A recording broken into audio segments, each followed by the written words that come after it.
跑没电了呢，要没电了呢，跑路没电了呢。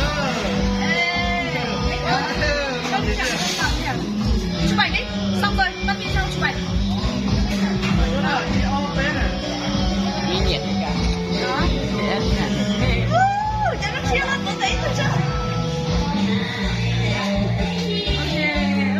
Trông đi tiêu liều, nó chơi nó đâu thì sao?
Muốn chạy rất cao rồi.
Đó, tụi con thấy tao kia mới cho rồi.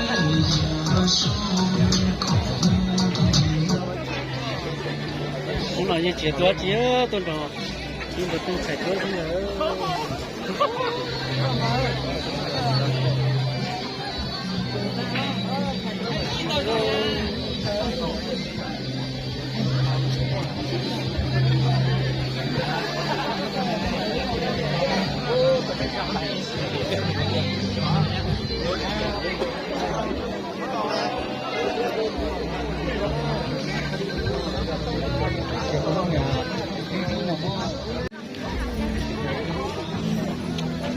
Ba là lơ rồi.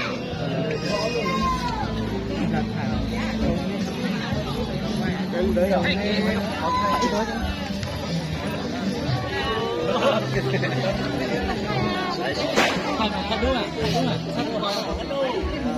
Thay đốt thả cho thay vào tí tọt, thay vào nhiều ổ,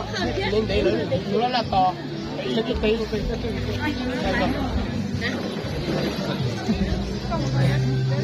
Bây giờ này giờ cặp coi kia coi cái mặt nó đừng luôn. Tôi không có thay nữa.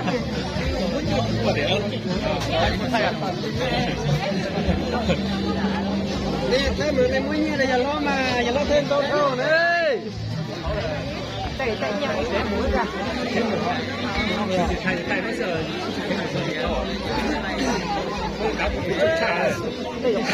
Thế rồi. Có hải rồi. Cái ba tự nhiên, nó tự chế lại không thành.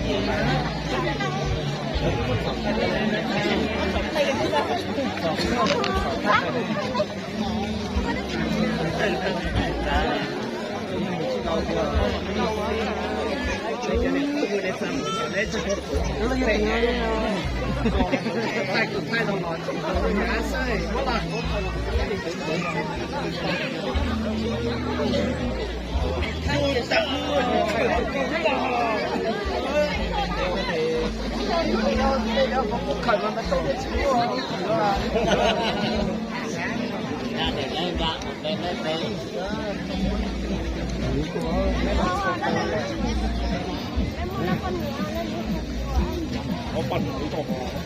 แล้วคนนี้ลุงโตแล้วนี่ลุง แล้วก่อนต่อยรอดพ่อผมเขาบอก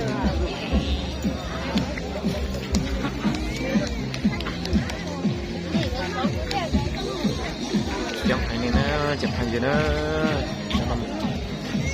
rồi với mình xem mình tao nói chụp hình gì đó cho mà mở trời mà tao ít ba ba thay đua cho nó chụp hình gì đó giống như này nè đây nè chơi với mình xem mình tao luôn lần thay mà thay đua trong cần cầu thôi nè lâu cho bé sẽ đảm bảo ra chụp hình gì đó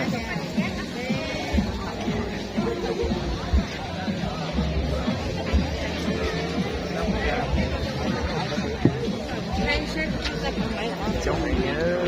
như thế sai mà tông mà chống chập lại này nữa thay đu lòng mua đi nè chống được kia đó tụt thành đạt tụt giọt tụt này đó chống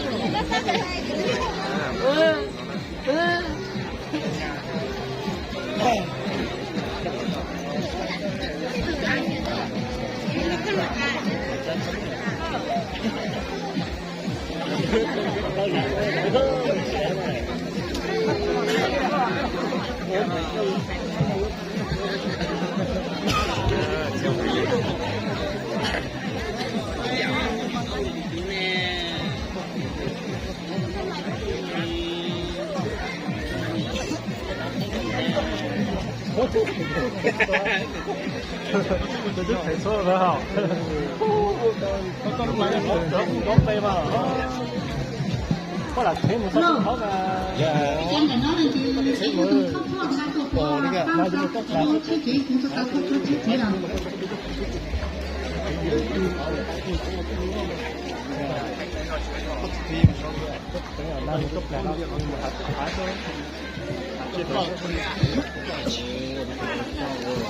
có cho bà tự biết thoát được cái hả? Đó, ui giờ nó nó mà, bây giờ thì thay thôi thì thay che nó rồi để có cái gì nó thoát được rồi. Bây giờ có ta lỗ này, anh còn có ta lỗ rồi.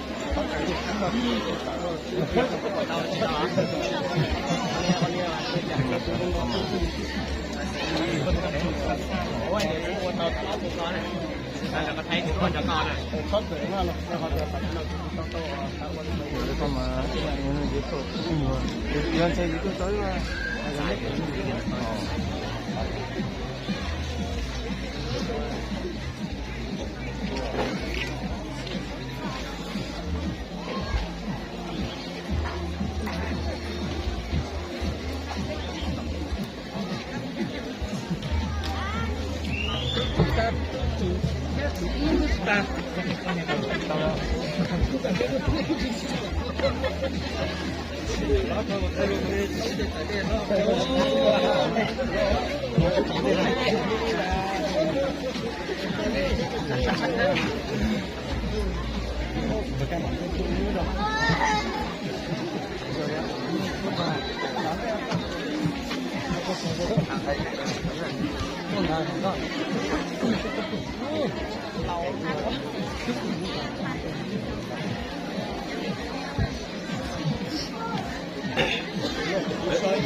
Bây giờ mà cho tiền không nhớ từ thế cho những cái tập cái này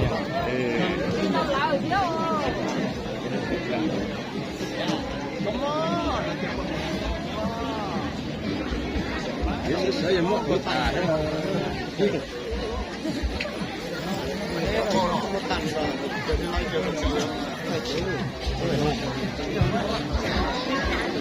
rồi nó cho cả cho bé gió này chỉ đi cha đó bé cha đâu là nó bé gió đâu là bé nó số cao như cho đại từ à tu hòa à ông nếu có một cái cuộc kỳ ta sẽ điều chúng ta qua trong chặng này nữa cha cho bé gió đi tìm phong gì sao đây cha đâu là nó nói à sao đây cha đâu kia đâu là nó bé gió đâu là vùng cao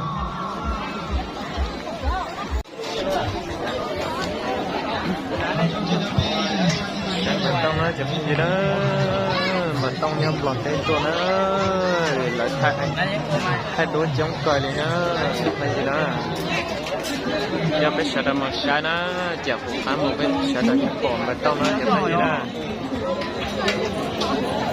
ta bỏ theo lên bỏ đó nó chụp hay gì đó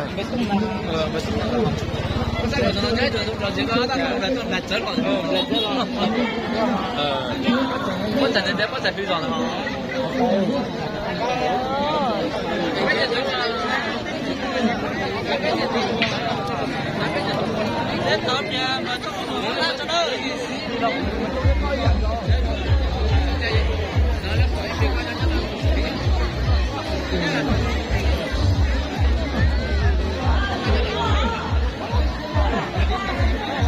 trong hai này là chụp hay gì đó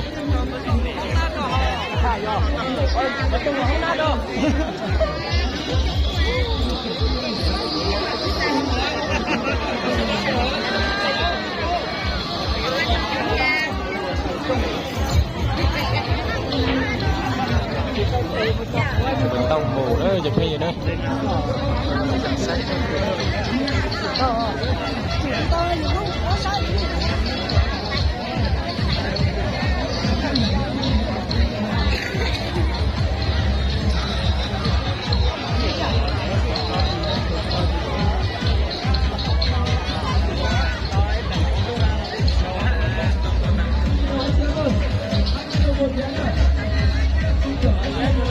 Mình sẽ làm một sát nó chụp hay gì đó mình sẽ làm quay chống thưởng nó chụp hay gì đó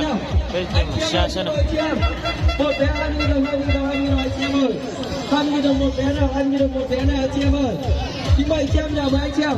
một vé 20.000 anh chị em sẽ có cơ hội sở hữu sản phẩm cực kỳ hấp dẫn nào anh chị em ơi kính mời anh chị em với anh chị em 20.000 một vé 20.000 một vé nào anh chị em ơi 20.000 một vé anh chị em trúng thưởng anh chị em sẽ lựa chọn sản phẩm nào anh chị em thích nào anh chị em mang về nhà anh chị em ơi kính mời anh chị em nào với anh chị em 20.000 một vé 20.000 một vé nào 20.000 một vé nào anh chị em ơi 20.000 một vé nào vòng quay kỳ diệu vòng quay đưa những con số may mắn đến anh chị em ơi kính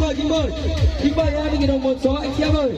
20.000 một vé số nào 20.000 một vé số nào anh chị em ơi càng mua nhiều vé số thì càng trúng thưởng cao anh chị em nhá càng nhiều vé số càng trúng thưởng cao anh chị em ơi kính mời anh chị em một vé 20.000 nào anh chị em ơi kính mời anh chị em nào 20.000 một vé nào 20.000 một vé 20.000 một vé anh chị em ơi đang bán vé đi theo vòng quay trường quay anh chị em ơi nhanh chóng anh chị có vé nhanh chóng sử dụng cho mình tấm vé đi anh chị em ơi nhanh chóng này à 20.000 đồng một nào đội chảo xuống dính này ôm dưới nóng lạnh này mâm cơm giống nhất xe máy dây lưng anh chị em nào trúng thưởng cái nào anh chị em nào trúng thưởng thì lựa chọn sản phẩm anh chị em thích anh chị em nào thích sản phẩm nào thì lấy sản phẩm đó về nhà được các anh chị em một sản phẩm trị giá 20.000 đồng thôi 20.000 đồng nhá đây là sản phẩm của công ty nha anh chị em ơi lựa chọn sản phẩm thoải mái nhá anh chị em nhá ai thích cái nào lấy cái đó khi chúng ta trúng thưởng anh chị em ơi 20.000 đồng một vé 20.000 đồng một vé nào 20.000 đồng một vé 20.000 đồng một vé anh chị em ơi chúng tôi đang bán vé đi vòng quanh xung quanh anh chị em ơi kính mời anh chị em nào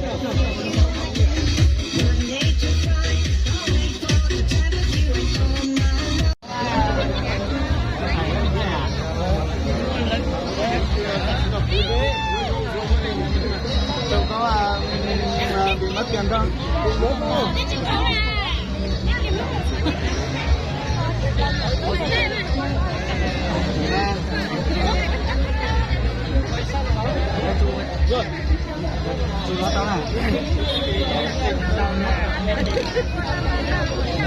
ai chụp hộ ấy để mà đứng với anh ai chụp hộ một vào lên cơ mà sai không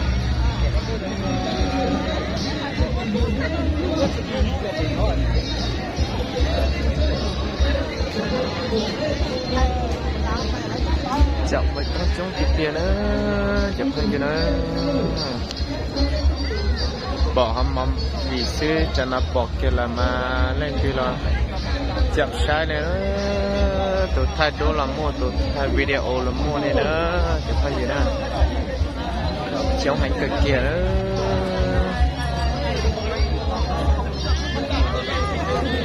bỏ nạ xí mà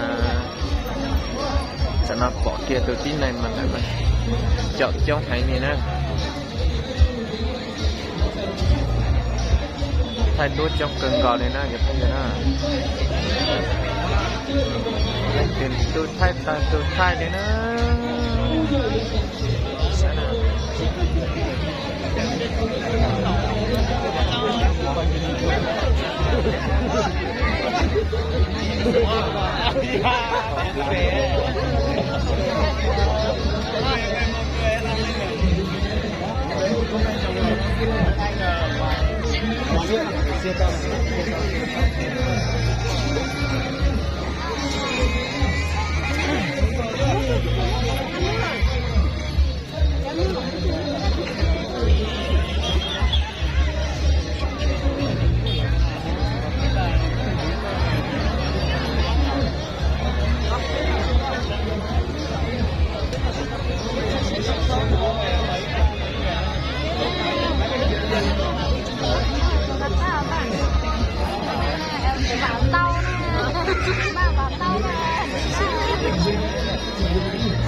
cái sao